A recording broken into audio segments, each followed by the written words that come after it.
Hoi nora e tiwi, hei whakatakoto mai I ona whakaaro e pāna ki ngā take tōranga pū o te wā ko Kelvin Davis, mā ngai Māori o te rōpū reipa. Tēnā koe, Kelvin.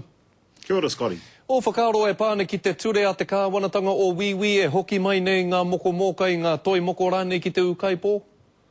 Ka nui ngā mihi atu ki te kāwanatanga o Wiwi mo tēnei kaupapa, he kaupapa tika, hei whakahokia ngā moko mōkai ki Aotearoa nei. Kia hoki mai ngā toi moko nei ki roto Aotearoa nei, mea ha aua toi moko me whakahoki atu ki o rātou iwi? Ai, tukana me whakahokia ki ngā iwi, ki te kore tae te mōhio no hea, ngā moko mōkai, ki tāku nei whakaaro, kotahi te kaupapa, kotahi te tikanga, me karakia, me nehua, me tanumia, me whakahokia ki te kōpū o te whenua, pērā I o a tātou tūpāpaku katoa. Kia o whakaaro me pēnei anō hoki te tauira ki te ao whānui katoa, kia whakahoki mai ngā whare pupuri taonga o tēnā whenua, I ngā taonga Māori ki te haukāinga nei? E tika ana me aki tō tātou kāwanatanga kia kōrero, kia whakawhitiwhiti whakaaro ki ngā kāwanatanga atu, o ngā whenua atu, kia whakahokia mai ngā moko mōkai me ngā taonga Māori kia Aotearoa nei. Ko tēnei te kāinga tika mō a tātou taonga. Kia kōrero tāui ai nei, Kelvin, mo te take kei ngā ngutu o te marea I tēnei wā. Ka aro rānei te kāwanatanga ki te tokomaha e whakahē nei I te keritanga ake o Papatū Ānuku.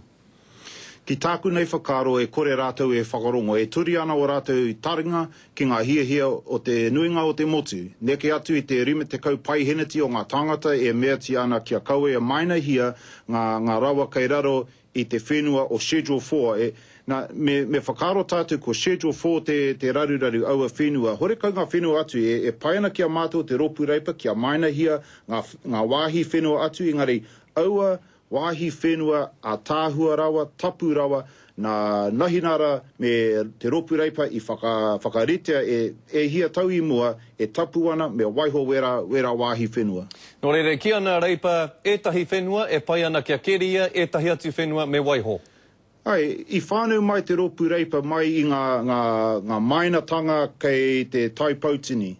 Kei te tautoko mātou aua tūmomo mahi, engari hore kaurawa, kei raro I ngā whenua, kei raro I a Schedule 4, me waiho wera wāhi whenua mo ake tonu atu. Nā e hoa, te whakataetai whakatūpuhi tīna nei wainga nui a koutou ngā kaitōranga pū Māori, pēhea koe?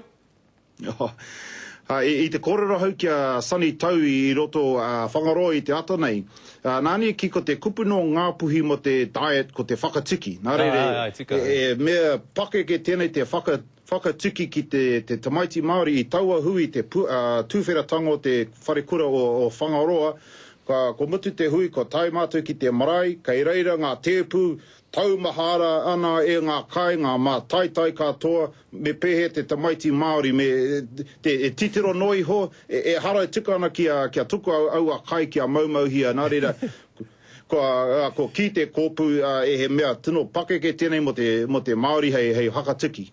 E hoa, he wā poto e toi ana ki o whakaaro ko wai katoa? Aha ko e pake ki ana, e kore au e tuku a tauhenare kia toa I runga ki a hau. Ka pai, Kelvin, ngā mihi ki a koe moene kōrero I te ahiahi nei. Kia ora rā. Kia ora.